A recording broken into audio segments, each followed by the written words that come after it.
오늘 우리가 마태복음 24장 말씀을 읽었는데 이 마태복음 24장과 25장이 마태복음에 나오는 5개의 예수님의 강론 중에서 마지막에 해당하는 묵시 강론입니다. 묵시 강화라기도 하기도 하고요. 여기서 말하는 이 묵시가 바로 아포칼립스입니다. 이 종말에 일어날 일들에 대한 가르침이라는 뜻으로 묵시 강화라고 제목을 붙이곤 하는데 이 제목 때문에 가끔 오해를 불러일으키곤 합니다. 원래 이 아포칼립스라고 하는 말은 계시라는 말입니다. 묵시, 계시 이렇게 해석이 됩니다. 원래 의미는 뚜껑이 덮여져 있는 것을 열다라는 의미, 가리워져 있는 것, 감춰져 있는 것이 드러나다라는 그러한 의미의 단어가 바로 이 아포칼립스입니다. 주전 200년 전부터 주후 135년까지 유대 사회에서는 역사의 마지막과 최후의 심판을 다루는 묵시 문학이 매우 성행했습니다. 하나님께서 이 세상에 대한 종말적인 계획을 갖고 계신데 그 계획이 어떤 것인지를 보여주고 드러내주는 그러한 양식의 그런 작품들을 묵시 문학이라고 합니다. 그래서 아포칼립스 하면 종말에 대한 계시나 묵시 이렇게 여겨지곤 합니다. 그래서 이것을 인용을 해서 요즘 영화나 드라마에 그런 내용과 제목을 많이 사용하곤 합니다. 근데 사람들은 그런 것을 보면서 이 아포칼립스를 종말이라고 생각하는데 종말이라고 하는 단어는 따로 있고 아포칼립스는 종말에 대한 계시라고 하는 의미입니다.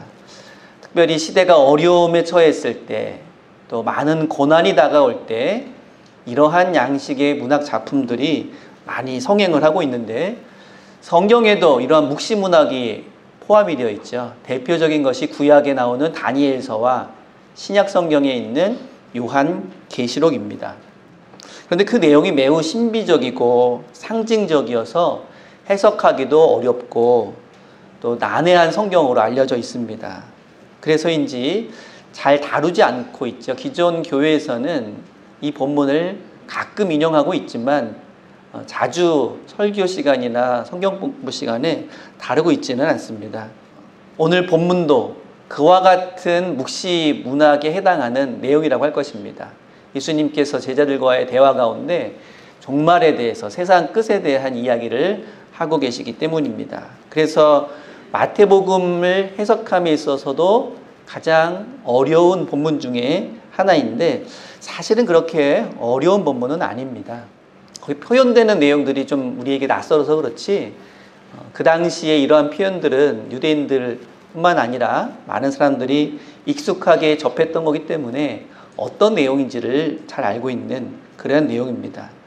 그리고 기본적으로 묵시문학이 의도하는 것은 고난과 박해의 시대에 하나님을 믿는 이들이 끝까지 견디고 또 끝까지 하나님의 말씀에 따라 살아가면서 하나님과 함께 할 때 하나님께서 그들을 구원하신다고 하는 그런 소망의 메시지입니다. 그래서 그런 하나님을 믿고 어떠한 고난과 박해에도 끝까지 견디면서 살아가도록 하는 것, 이것이 묵시문학의 기본적인 의도입니다. 이것만 기억하고 계시면 이상하게 해석하고 있는 다른 해석들에 대해서도 우리가 걸러낼 수 있는 그런 눈을 가질 수 있을 것입니다. 이런 묵시문학의 강조점은 고난에 처해 있는 성도들에게 끝까지 믿음을 지키라 라고 하는 것을 권고하는 데 있습니다. 그런데 거기 나오는 표현들이 워낙 생경하다 보니까 많은 사람들이 어떤 이 종말에 대한 비밀이나 천상의 비밀을 드러내는 데 더 관심을 기울이곤 합니다. 영화에서는 그런 데 더 관심을 가지겠죠. 그래서 비밀, 환상, 신비 이런 요소들만 가져다가 영화나 드라마를 만들곤 합니다. 문제는 교인 중에서도 성경을 그런 식으로 해석하는 이들이 꽤 많다는 것입니다. 오늘 본문인 마태복음 24장을 볼 때도 그런 식으로 해석하다 보면 잘못된 해석을 하기가 쉽습니다. 그러니까 신비적이고 환상적이고 그런 내용에 더 관심을 두면 오류를 범할 수 있다는 말입니다. 그런데 본문을 읽어보시면 그렇게 해석할 만한 소지들이 다분히 있긴 있습니다. 예수님께서 성전을 보시고 이제 이 성전의 돌 위에 돌 하나도 남기지 않고 완전히 다 무너질 것이다, 이렇게 말씀하시자 제자들이 묻습니다. 3절에 보시면 어느 때 이런 일이 있겠사오며 또 주의 임하심과 세상 끝에는 무슨 징조가 있겠습니까? 라고 묻습니다. 벌써부터 주의 임하심이나 세상 끝의 징조 같은 이런 말들이 나오면서 분위기가 심상치 않죠. 아마 많은 종말론자들은 이에 대해서 하고 싶은 말이 많을 겁니다. 여기다가 14절에 나오는 이 천국 복음이 모든 민족에게 증언되기 위하여 온 세상에 전파되리니 그제야 끝이 오리라 라고 하는 구절도 이단 세력들이 아주 좋아하는 그런 구절입니다. 이어지는 29절에는 이런 말이 있습니다. 그 환난 후에 즉시 해가 어두워지며 달이 빛을 내지 아니하고 별들이 하늘에서 떨어지며 하늘의 권능들이 흔들리리라. 해와 달과 별이 마치 우주에서 사라지는 것 같은 이러한 표현 때문에 많은 영화업자들이 좋아하는 그런 구절이기도 합니다. 30절도 그렇죠. 그때 인자의 징조가 하늘에서 보이겠고 그때 땅의 모든 족속들이 통곡하며 그들이 인자가 구름을 타고 능력과 큰 영광으로 오는 것을 보리라. 재림이나 휴거를 강조하는 시한부 종말론자들과 이단들이 굉장히 자주 인용하는 그런 구절들입니다. 그래서 워낙 그런 얘기를 많이 듣다 보니까 그 쉽사리 우리가 해석했다가는 잘못할지도 모르겠다라고 하면서 한국 교회에서는 이런 구절들을 사실 잘 다루지를 않고 다루더라도 그냥 두루뭉실하게 이야기하는 경우가 참 많이 있습니다. 종말이니 최후의 심판이니 하는 말들이 꽤 까다롭고 부담스럽기 때문입니다. 그런데 그러는 사이에 이단들이 이런 구절들을 가져다가 마치 자기들의 전유물인 것처럼 자기들만 이런 것을 잘 해석하는 것처럼 이야기를 하곤 합니다. 그래서 그 교단에 들어가야만 이런 종말에 대한 비밀 또 최후의 심판에 대한 비밀을 알 수 있을 것이라고 사람들을 현혹하곤 합니다. 그래서 불안감을 조성하고 그 불안감을 이용해서 사람들을 이용하고 사적인 유익을 취하기도 합니다. 언론에서는 이러한 모습들을 가리켜서 종교 범죄자라고 부르기까지 합니다. 근데 그에 대한 1차적인 책임은 아마 기존 교회에 있지 않을까 합니다. 이러한 내용들을 균형감 있게 잘 교육하고 알려줘야 하는데 그렇지 못한 사이에 이런 부작용이 많이 생겨나기 때문입니다. 오늘 우리가 읽은 마태복음 24장 그리고 묵시문학에 나오는 이러한 내용들은 헐리우드 영화에서 보여주는 그러한 지구가 멸망한다든지 인류의 종말이 온다든지 하는 그런 내용을 말하려고 하는 것은 아닙니다. 끝까지 견디는 자는 구원을 얻을 것이다.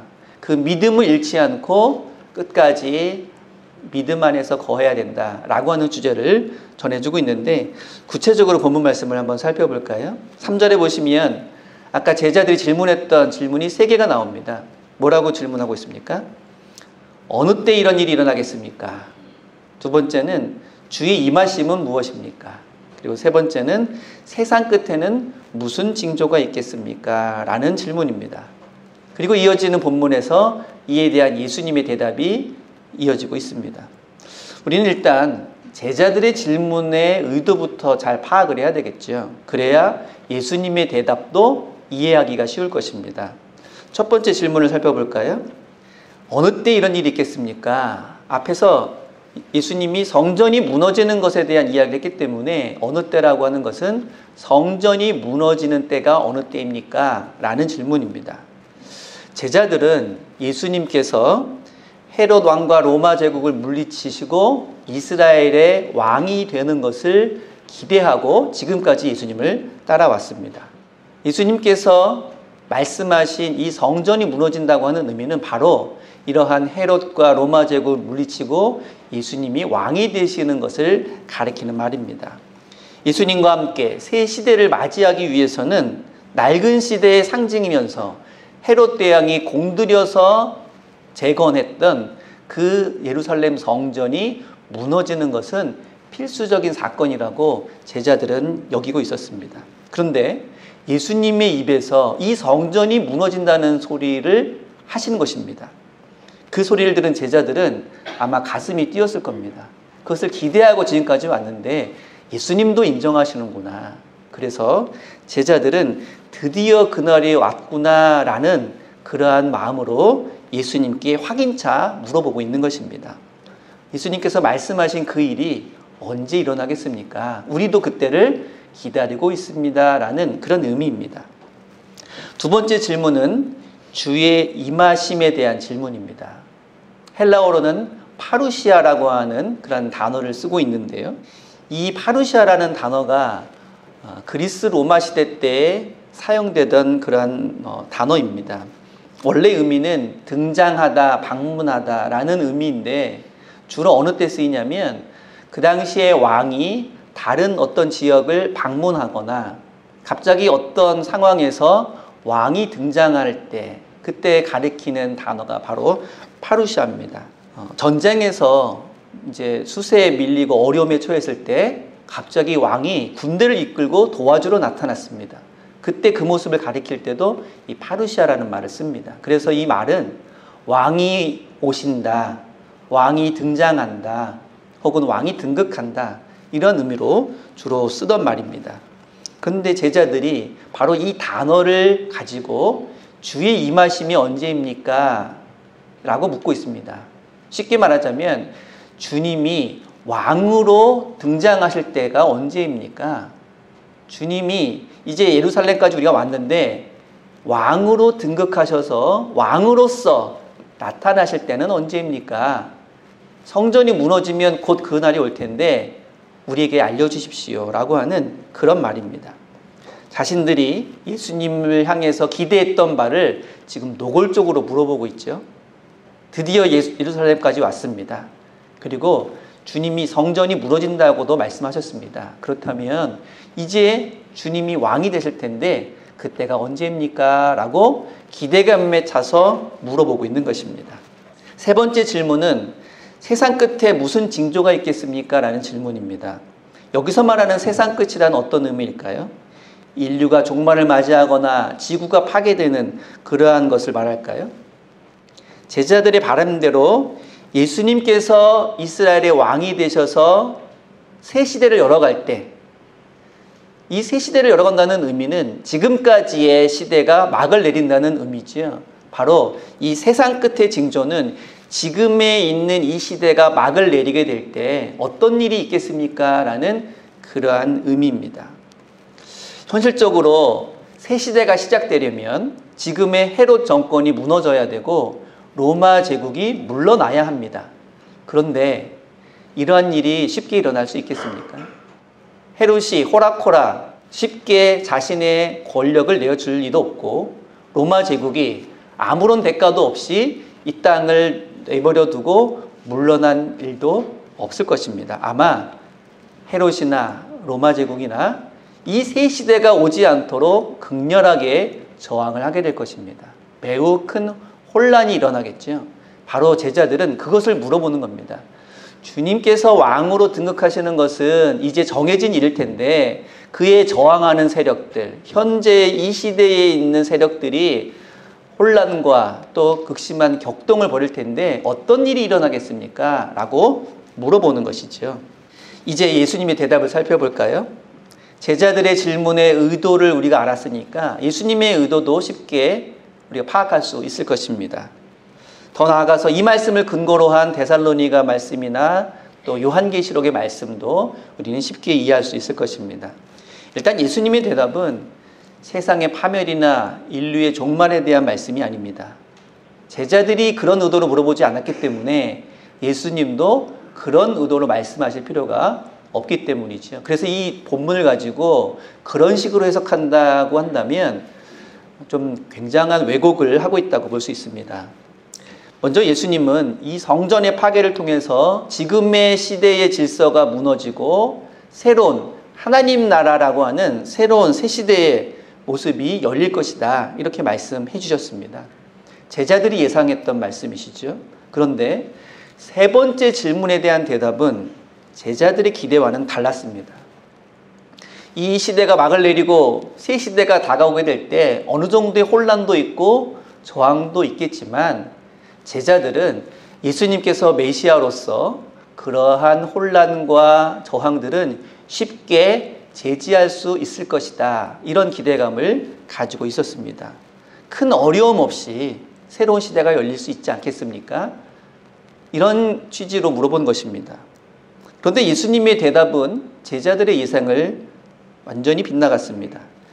예수님께서는 이 새 시대를 하기 위한 재난은 전쟁과 기근과 지진보다 더 심한, 더 견디기 어려운 그러한 고난과 혼란일 것이라고 말씀하십니다. 9절부터 12절을 볼까요?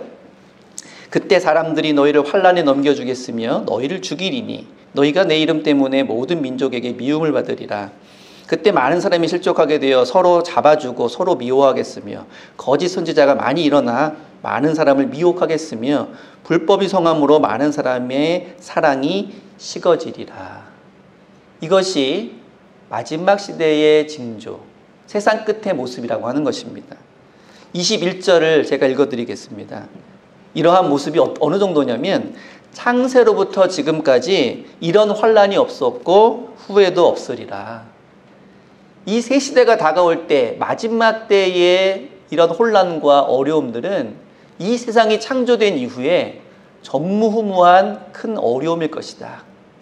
제자들이 기대했던 대답과는 전혀 다른 대답이죠. 제자들은 어느 정도 어려움은 있겠지만 쉽게 그것을 주님께서 주님의 능력으로 극복하고 주님이 왕이 되시지 않겠습니까? 이런 취지로 물어봤는데 예수님은 너희가 경험하게 될 그 고통과 환난은 아마 상상을 초월할 것이다.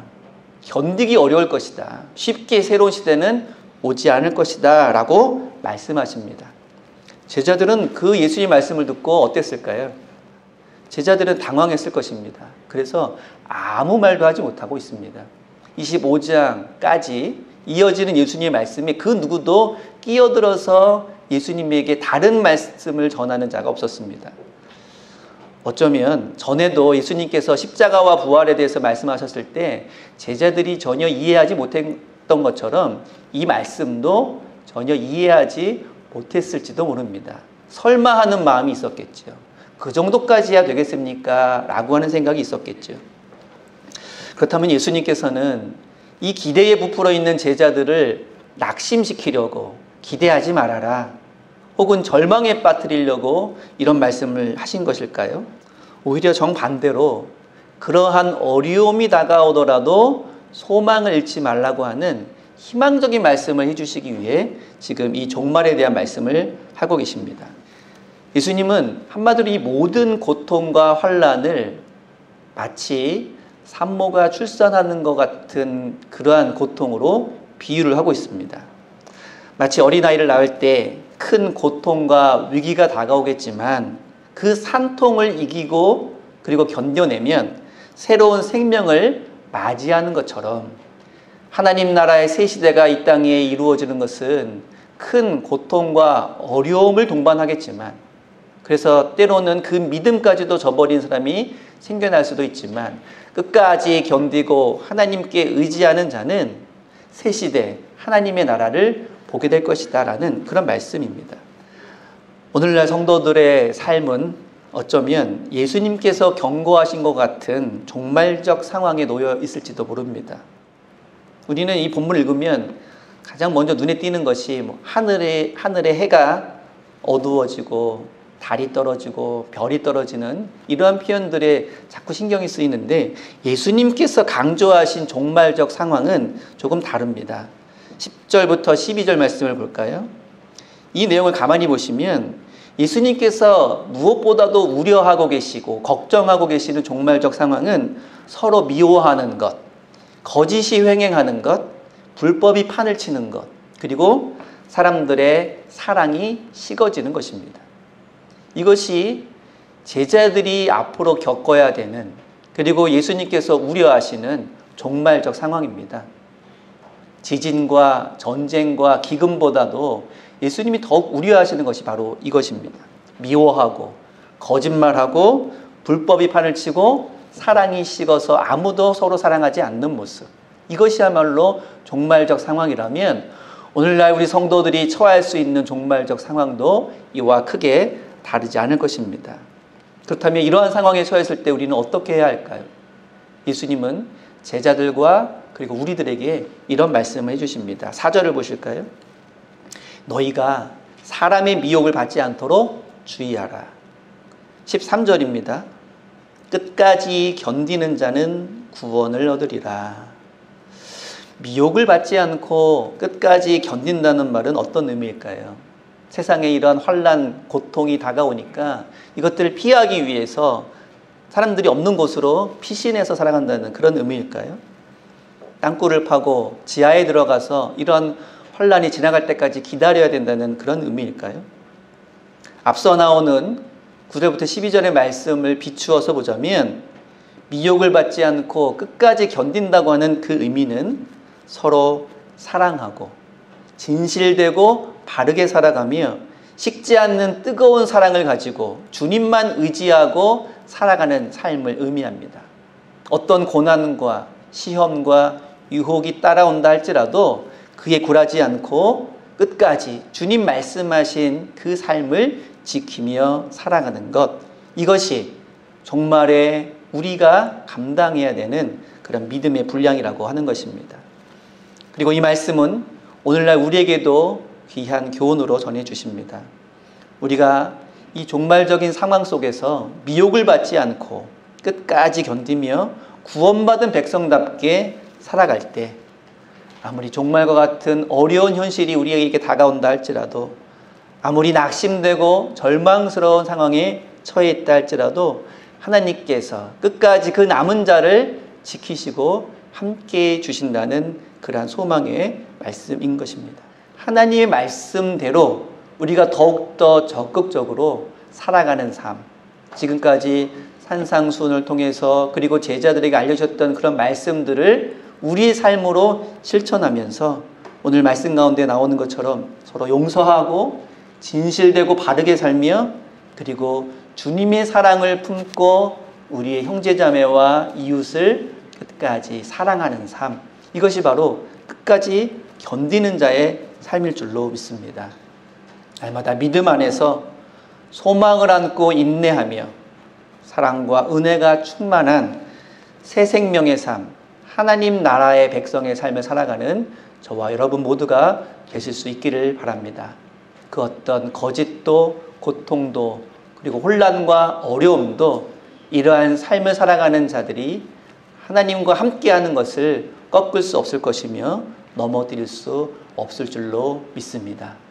날마다 승리하는 삶, 주님과 함께 살아가는 끝까지 견디는 자의 삶을 살아가는 저와 여러분 모두가 되시기를 기도합니다. 기도하겠습니다.